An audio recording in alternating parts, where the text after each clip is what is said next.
Kadang nggak cahayanya. Jadi sebelumnya bapak-bapak dan ibu-ibu ada yang sudah mengetahui tentang pembentukan berimbang dereng ya? Saat ini kita langsung aja nih sharing awal. Jadi bapak-bapak ibu-ibu, pembentukan berimbang itu merupakan pemberian pupuk untuk tanaman yang sesuai dengan status hara dan kebutuhan tanaman. Jadi pembentukan berimbang ini pemberian pupuk yang disesuaikan dengan kebutuhan tanaman dan kualitas tanah yang ada di lahan bapak ibu. Dengan pemberian pupuk jangan mempertimbangkan kebutuhan tanaman dan status hara. Apa sih tujuan dari pemupukan berimbang? Nah, jadi tujuan pemupukan berimbang itu salah satunya yaitu untuk meningkatkan produktivitas tanaman bapak dan ibu. Kan faktor dari produktivitasnya tinggi tanaman itu berasal dari faktor gen atau faktor genetis, lalu ada faktor lingkungan dan ada faktor tanah. Untuk kali ini saya akan lebih membahas dari yang faktor tanah, yaitu mengenai fisik, yaitu berupa tekstur dan struktur tanah, terus kimia yaitu tingkat pH atau tingkat keasaman tanah, dan ada faktor biologi yaitu dari bentuk atau lingkungan. Nah, bapak-bapak ibu-ibu, tanaman itu aslinya itu sama dengan manusia dan hewan, sama-sama membutuhkan makanan untuk sehat. Jadi kan manusia agar sehat itu kan memerlukan nasi. Nah, selain nasi kan perlu lauk-lauk ya, ada sayur, ada protein, ada buah-buahan. Nah, kalau kami kan ada sambal dan kerupuk. Biar tambah enak nggih. Selain enak nggih, sehat. Nah, sama dengan tanaman. Tanaman itu juga memerlukan nutrisi lain. Itu berasal dari nitrogen, fosfor, kalium dan sulfur. Nah, tanahnya itu NPK, Pak. Atau NPK. Nah, di dalam unsur harian itu terdiri menjadi dua, ada unsur makro dan ada unsur mikronya. Untuk Mas. Nah, kalau menurut bapak-bapak, tanaman itu walaupun tidak dibunuh bisa tumbuh apa mboten? Tumbuh nggih, panen apa mboten? Panen, tapi gede nggih, mboten optimal nggih. Aslinya Pak, Bapak Ibu, tanaman ini tanpa pupuk itu juga tumbuh, tapi biar lebih optimal, biar produktivitasnya makin banyak itu perlu ditambahi dengan adanya unsur hara. Unsur hara itu ada yang sebenarnya sudah ada di tanaman atau di lahan. Misalnya ketika bapak ibu ini panen tadi ya, jerami ini biasanya dibakar maupun dimanfaatkan. Bakar gitu.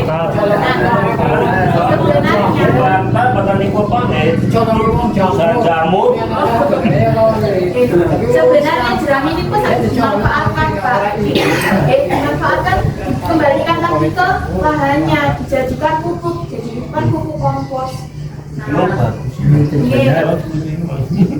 Nah, itu nanti bisa menjadi pupuk dan bisa mengurangi pupuk yang dibutuhkan, yang dikeluarkan bapak-bapak biasanya.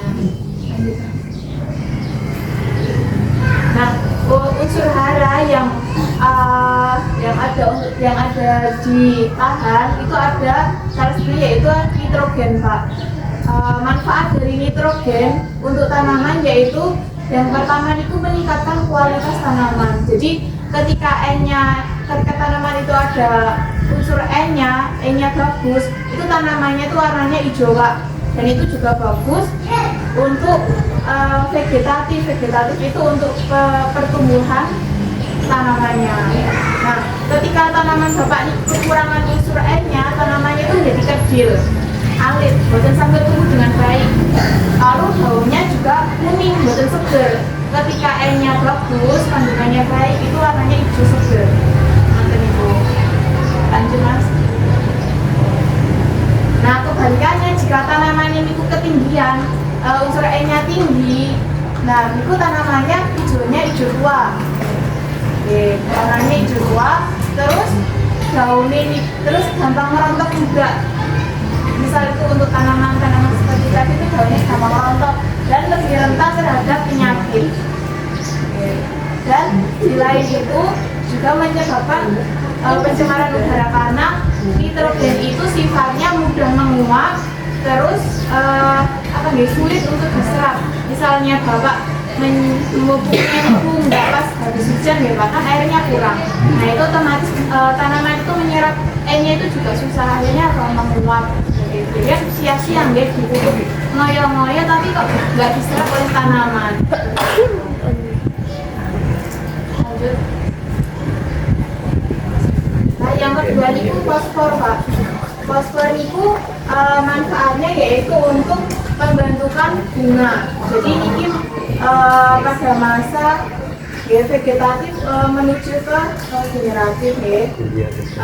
Untuk manfaatnya yaitu ada memperkuat akar dan bunga. Jadi dengan adanya kandungan P, fosfor itu akarnya itu sangat kuat. Nah, jika kekurangan fosfor itu bisa misalnya nitrogen tanaman kecil daunnya kuning. Selanjutnya kandungan kalium. Jadi kalium itu manfaatnya untuk tanaman itu membuat tanaman itu kuat. Ya, intinya kalium itu membuat tanaman itu kuat dan kokoh. Nah, ini contoh ketika kekurangan unsur K. Ini kita terlihat dengan ini.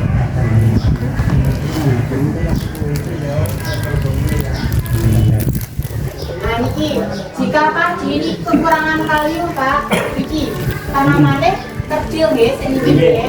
Nah, sini kan sangat tumbuh dengan baik. Nah, untuk jagung bisa ini tanamannya kecil, nah daunnya itu sempit Pak. Daunnya sempit dan kualitas buahnya panennya itu juga menurun.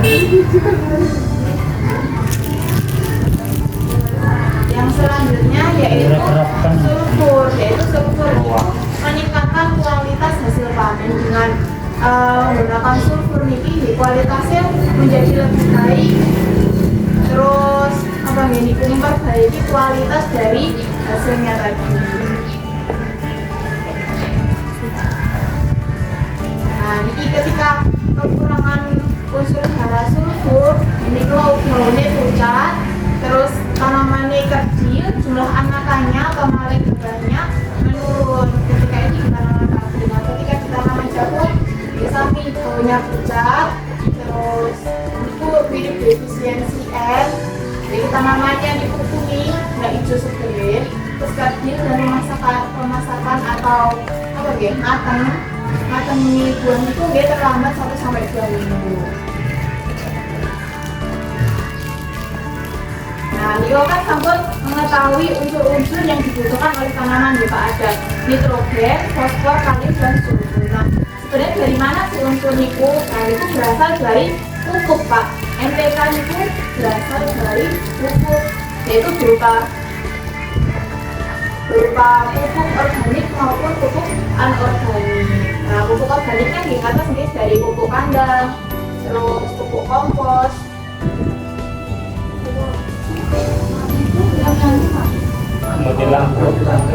Oke, untuk selanjutnya yaitu ada pupuk anorganik, yaitu berupa misalnya bapak-bapak beli di toko-toko atau di kios kan ada pupuk NPK dan urea. Seperti itu.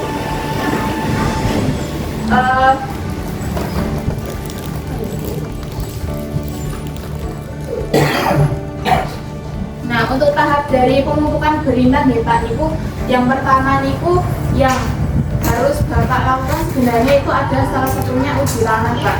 Untuk saat ini ya Bapak Ibu sudah pernah melaksanakan uji tanah belum ya?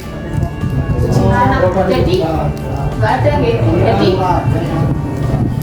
uji tanah itu dilakukan untuk mengetahui kandungan tadi seperti nitrogennya, fosfor, kalium dan pH dan kandungan organiknya.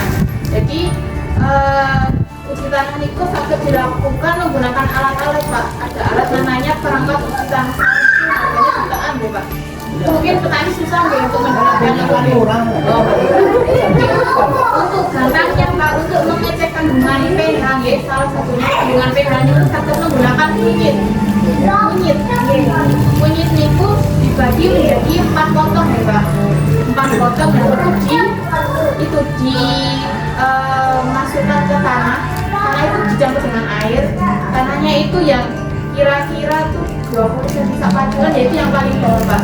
Itu dikasih air mineral dan itu diaduk ya. Itu ada kunyit, ada 4 potong itu dimasukkan. Ketika kunyitnya ini tetap mawon, boten berubah, pudar maupun lebih kuat itu namanya netral.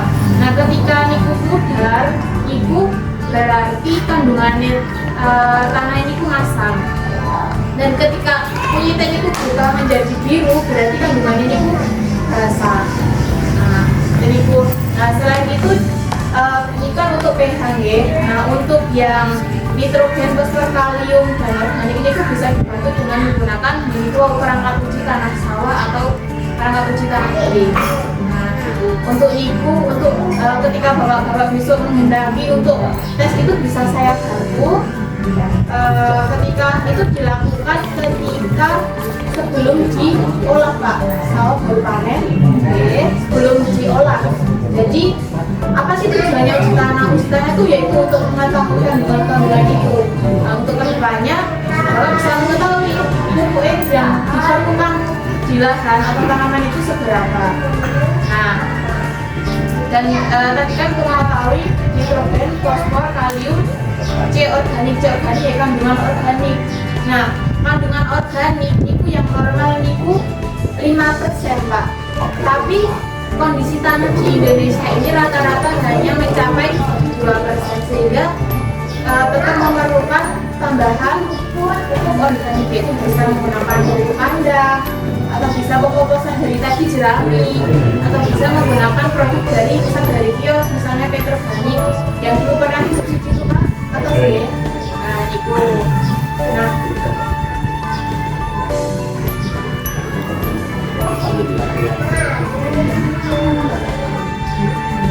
Nah setelah dilakukan itu Pak uji tanah, itu yaitu melakukan pemupukan.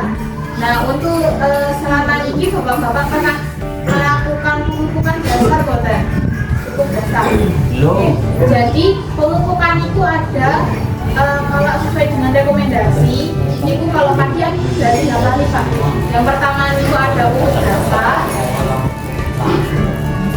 Yang kedua itu ada pupuk susulan. Yang pertama yaitu ketika usia dalam 25 ya, 20 HST dan 35 hari setelah tanam. Nah untuk pupuk dasar sendiri itu diberikan kita sesuai dengan hasil uji tanah. Ketika pH tanah bapak itu masam, itu bisa diberikan kapur pertanian atau dolomit. Karena sebatan Dolomit kan sendiri yang luar.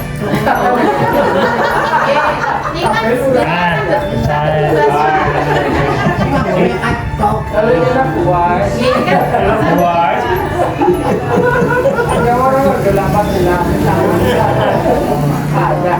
Awalan gua pertama ya Nora. Dan orang melo.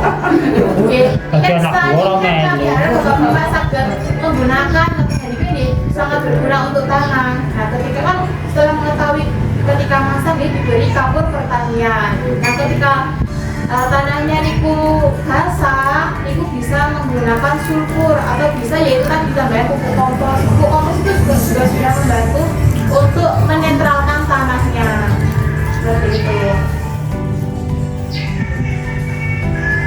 Nah selanjutnya yaitu tadi ini Pak contohnya dari produk ini ya Pak ya. Ketika masak diberikan kapur pertanian seperti ini. Nah ini dari petrokimia ya Pak. Ini contohnya ketika tanah itu basah.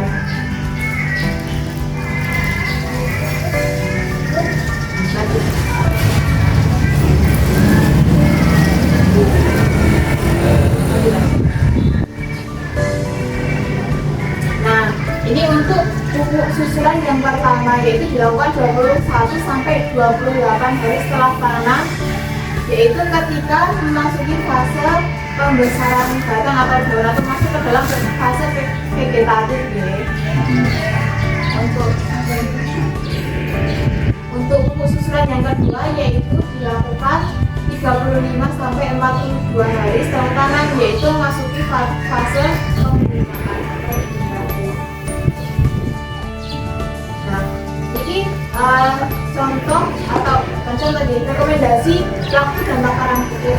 Sebelumnya untuk bapak-bapak sendiri ketika pupuk padi itu berapa kali? Dua kali. Satu kali karena di banyak sih. Satu malam. Ini merupakan contoh rekomendasi ya Pak. Jadi untuk tanaman padi ini dalam cakupan 1 hektar deh.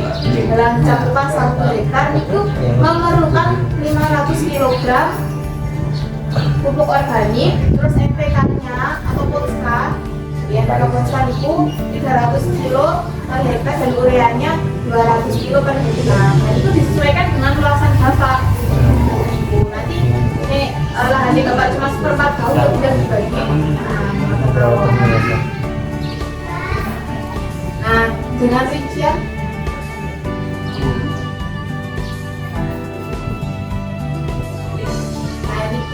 untuk dasar itu menggunakan pupuk organik, yaitu untuk persiapan tanaman agar mampu menyerap pupuk-pupuk yang setelahnya, yaitu berupa pupuk NPK dan Korea.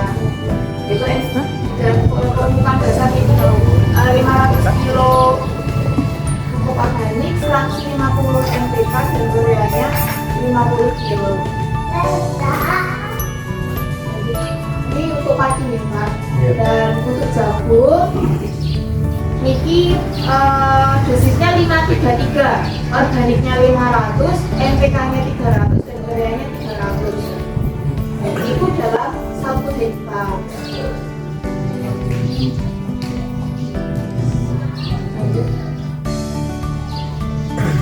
Nah, sampun. Jadi tujuan dari pemupukan berimbang yaitu tanahnya biar bisa menjadi sehat, produksinya bisa optimal, bisa banyak, dan petani sangat panen, sangat mendapatkan hasil terbaik dan maksimal. Namun untuk selanjutnya sesi diskusi Pak, untuk bapak-bapak dan ibu yang ingin bertanya, monggo bisa nanti kita diskusi bareng-bareng. Oke, ini ada oleh-oleh ini nanti bisa dibaca-baca lagi ketika di rumah, ya.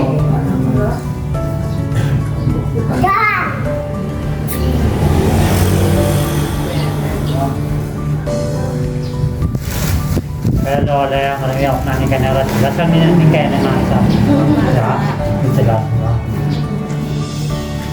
Pak, mau bertanya Pak? Masih Jan.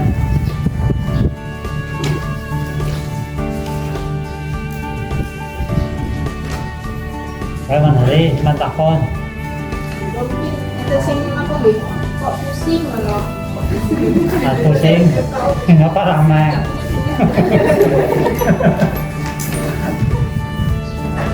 Itu pupuknya Bapak pakai pupuk apa mawon biasanya Pak? Kalau yang NPK Dua. Apa? NPK. Urea sama organiknya belum deh Pak. Nah, organiknya ini kemauan saged menggunakan pemanfaatan jerami namun dibakar. Itu di komposter, di fermentasi bisa menjadi pupuk. hari panen yang udah cepet tambur, nggak panen cepet tambur, rusak. belum panen itu wis nyebat.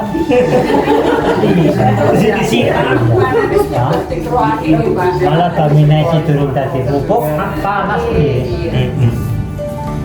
Untuk ternak, kan saya nggak ada modal ternak. Ternak Kambing apa?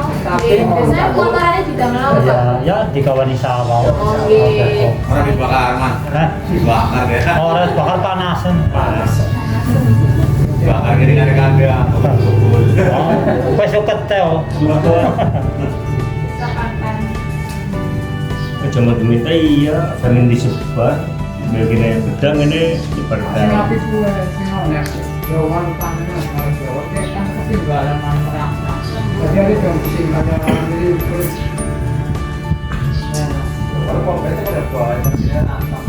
gue kadang-kadang gue paling laku kan tapi sih penting belum main terus.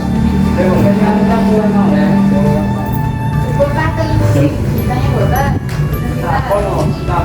Oh, masih mam, matakon apa ora jam 7 rae. Napa? Orok-orok. Boten.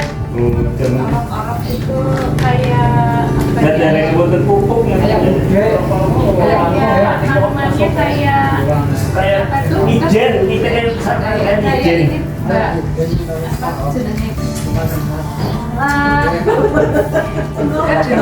Gila, Itu jadi banyak nitrogen ya. Kayak sekarang bisa aja. Enggak ada. Itu tanah bisa bagus pakai itu. itu karena di orok-orok itu kan ada bintil-bintil akar nih. Iya, iya, Nah, betul. bintil akar itu sebenarnya sama dengan yang ada di kedelai terus di turi Tanah bisa. itu nitrogennya ada di dalam saya menambahkan sedikit ya Bapak. Iya. Jadi panjenengan bertahun-tahun menggunakan pupuk kimia. Ya, selama berpuluh-puluh tahun jenengan tidak pernah menggunakan dari bahan organik Iya. kayak potongan tengah terus kayak jerami itu juga diambil terus deh dikeluarkan terus dari bahan. Nah, selama bertahun-tahun jenengan memupuk dengan pupuk kimia. Sebenarnya pupuk kimia itu sebenarnya yang terdapat di pupuk kimia itu adalah gas, Pak. Nitrogen, fosfor, sama kalium itu kan gas. Gas yang ditempelkan pada bahan padat. Bahan padatnya itu apa? Bahan padatnya biasanya pasir. Nah, jadi pasir ditempeli gas. Itu makanya kalau pupuk itu dibuka terus dijemur, dia gasnya menguap, tapi yang tertinggal adalah pasirnya. Nah, jadi kalau penggunaan di lahan selama berpuluh-puluh tahun dengan dibuat pupuk kimia itu, yang tertinggal adalah apa nih Pak? Pasirnya. Makanya tanah kalau tidak pernah ditambahi pupuk organik itu akan atos. Nah, sekarang kan ada semua ada yang empuk kan ya. Karena panjenengan berpuluh-puluh tahun tidak pernah menambahkan bahan organik tapi pupuk kimia. Nah, untuk saat ini dengan adanya tanah yang tidak pernah diperbaiki dengan pupuk organik itu, maka pH-nya itu semakin asam Pak. Semakin ngomong ya, ambil jenengan yang perawatan kunir pasti akan memudar. Ya, warnanya kunir itu akan semakin muda, bukan semakin tua, tapi semakin muda.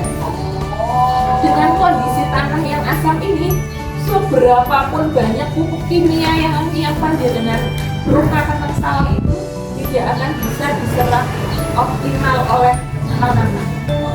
Jadi pertama kali yang harus diperbaiki adalah pH tanah. Caranya berikut Pak. Ayo, caranya berikut perbaiki pH tanah dengan menambahkan kapur pertanian. Dengan bisa beli kapur pertanian itu beli diborong lewat mbak-mbak ini. Mereka kan lagi magang di Petro ini. Mau bisa dipesen Pak. Nah, aku titip Mbak, tapi ya memang nggak bisa sekilo 2 kilo ya Mbak, nggak bisa sekarung. Kemudian itu belasnya bareng-bareng, potong bareng-bareng. Misalnya, sak kelompok nih sing teka saiki nggih, Pantu Bas, aku pesen wis 5 kantong, masing-masing 5. Berarti kira nih 10 orang 5 berarti kan 50 kantong, satu itu ya dolar kali ya, bisa Pak. Satu kantong berapa? 40-an. Enggak, harganya 40 ribuan. Harganya sekitar 40.000. Sebenarnya aku Untuk anak 50 kilo. biasa 40. Yang isinya 50 kilo. seperempat bahu gitu. Seperempat satu kantong 45 kilo. Sekarang 45 kilo. Sekarang bau, Sekarang bau, berarti. 45 kilo. Bisa Satu kerapat. karung ini cuma 40.000 Pak. Ya pokoknya gambarnya setengah kintal seperempat. Nggih. Bukan kamu 5 kilo. Nggih. Aneh loh. Nggih. Gampangannya nggih gampangannya di kemawon. Nanti ya berapa setengah. 50 kilo. 50 kilo. 50 kilo harganya 40.000. Iya. Jadi sekilonnya gini. 40 bisa nggak? Ya boleh. Bolongnya ewu. Ulungnya itu Oke, 8.000 sekilonnya. Tuh, padahal satu seperempat bau butuhnya hanya 1 kantong. Dan pembeliannya ini saat lagi di traktor Pak di Kota. 800 rupiah. Oh, 800 rupiah. Sekilonya. Berarti tanah masih dalam arti traktoran. Ya, habis traktor apa? Sudah Bahasanya lalaran kalau bahasa. akan lebih bagus lagi kalau lagi di traktor nih kok Pak.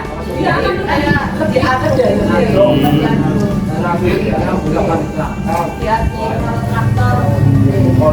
Kalau anu bisa dikoordinir gapetan, misalnya jenengan mau perbaiki tanahnya dulu.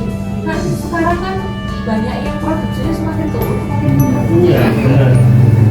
Itu karena pH tanahnya masih asam ditambah terus. Dan itu salah satu penyebabnya adalah pemburu panen virusnya baru ini. Itu Mbak. Rumsang. Aman ya dulu mah. Cepet-cepetan karo tenaga gitu. Tahu tuh ada lupa nasi tuh. Oke deh, Iya. ya udah. Oke, itu Pak. Jadi monggo perbaiki dulu pH tanahnya dengan mengaplikasikan kapur pertanian ini dolomit itu Pak. Itu akan memperbaiki pH tanah. Mungkin ada pH nya asam ini dengan untuk bikin pupuk saat kayak hiram tonton ya enggak ada pengalaman oleh. yang ditawani oleh bentuk pada tuku aripan tuku kontan dari komponen. Nah, itu kan. Karena memang Kudune praktis kok. Kudune gratis. Nah, jenengan bisa mengajukan Mas Pujan misalnya Bapoktan bisa maju ke desa, maksudnya dari dana yang 20% ke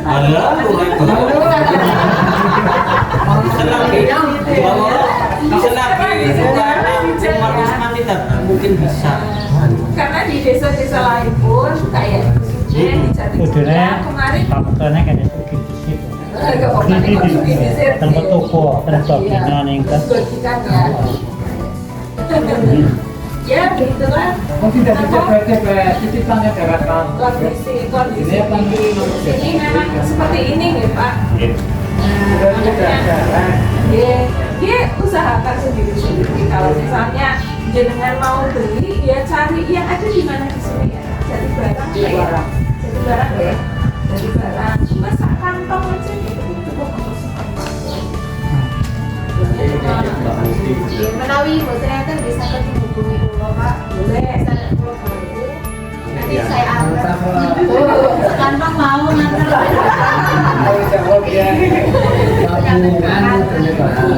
gabungan indikator masih satu Kan ketika masal ya Pak, ketika pH-nya tinggi nih, ketika rendah benten lagi Pak, saling sedikit saja ada lagi kan ini kita kan ketika pH-nya tinggi dia mau masuk. Ini mengandung sulfur Pak. Tahun kemarin itu. Ini diberikan ketika kandungan tanahnya itu basah. Kalau pH-nya tinggi Pak, basah-basah. Harganya sama 40.000 satu karung. Nek pengen ngirit ya, ikut tadi bisa menggunakan kompos dia mengandung sulfur. Dia kami.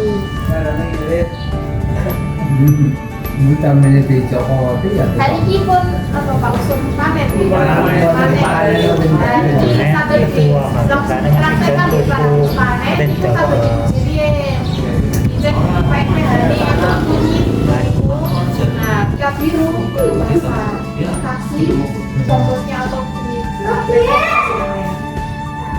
kalau banyak kalau kunyit kalau PH terlalu tinggi ini ku apa gitu pertama ini ku menyerap kunyitnya ini ku susah karena dari apa gitu itu kita udah dari ini muncul dari pengobatan semakin asam semakin dosa itu sama efeknya tanaman tanaman juga bisa menyerap unsur darah dan makro dari pupuk secara efeknya kan pertumbuhan ini mau sangat kecil terus tanah apa gitu ini buatan hijau seger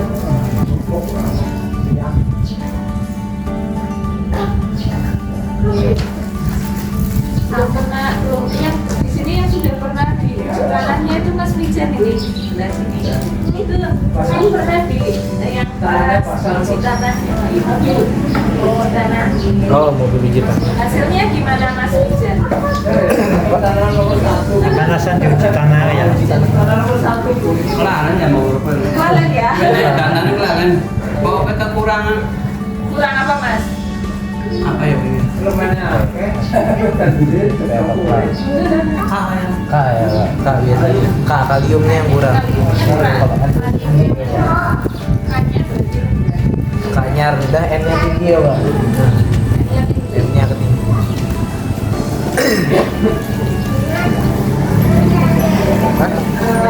Ini cukup sekian ya.